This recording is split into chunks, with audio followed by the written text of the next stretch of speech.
ఓం సదాశివసమారంభాం వ్యాసశంకరమధ్యమాం అస్మదాచార్యపర్యంతాం వందే గురుపరంపరాం.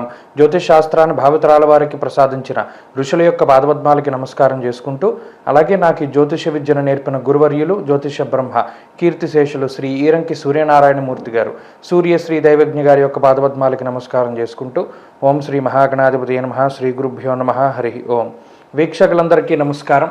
June నెల 9వ తారీఖు లగాయితూ June 15వ తారీఖు శనివారం వరకు ఉండేటువంటి గ్రహగతుల ఆధారంగా ద్వాదశ రాశుల వారికి ఈ వారం ఏ విధమైనటువంటి శుభాశుభ ఫలితాలు కలగబోతూ ఉన్నాయో ఈ కార్యక్రమం ద్వారా తెలుసుకుందాం.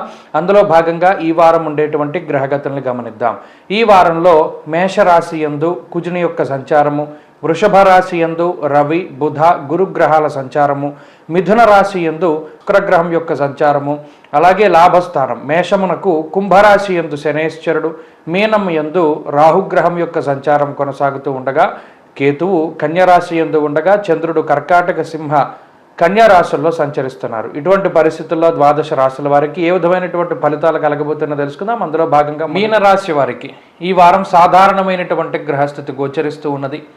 ఈ రాశిలోనే సంచారం చేస్తూ ఉన్నటువంటి రాహువు, ఏలినాటి శని, అలాగే గురుబలం లేకపోవడం, ఇవన్నీ ప్రధానమైనటువంటి ఇబ్బందులే. అయినప్పటికీ ఈ వారంలో ఈ రాశి వారికి చంద్రుని యొక్క బలం ఉన్నది, అలాగే రవి యొక్క బలం ఉన్నది, అలాగే శుక్రుని యొక్క బలం ఉన్నది. ఈ మూడు గ్రహాలు కూడా ఈ రాశి వారికి అనుకూలిస్తూ ఉండడం వల్ల గత వారాలతో పోల్చుకుంటే కొద్దిపాటి మానసిక ప్రశాంతత, కొద్దిపాటి అనుకూలత, ఆలోచించుకోవడానికి తగినటువంటి సమయం దొరికేటువంటి పరిస్థితులు మీనరాశి వారికి ఉన్నాయి.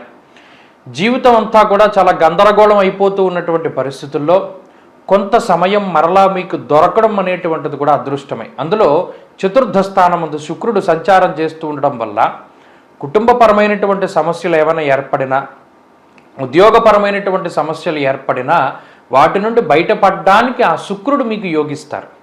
అలాగే తృతీయ స్థానం ముందు రవిగ్రహం కూడా ఆరోగ్యం నిత్య సంతోష అన్నది శాస్త్రం.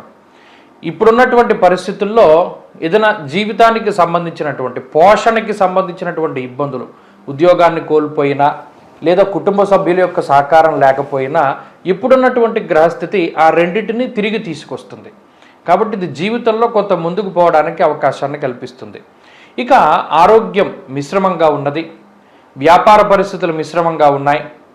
విద్యార్థులకి ఈ గ్రహస్థితి ప్రత్యేకించి కొంత వ్యతిరేకంగా పనిచేస్తూ ఉన్నది. ముఖ్యంగా ఏకాగ్రత లోపము, అలాగే అతి విశ్వాసము వల్ల దెబ్బతినడానికి అవకాశం ఉంటుంది. స్త్రీలకు ప్రత్యేకించి ఈ గ్రహస్థితి మానసికమైనటువంటి ఇబ్బందులకి కారణమవుతుంది. ఆరోగ్యం పట్ల శ్రద్ధ అవసరం.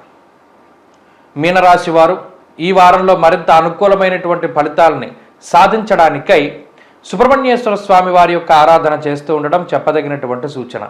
ఈ వారంలో కలిసొచ్చేటువంటి రోజు ఆదివారంగా చెప్పవచ్చును.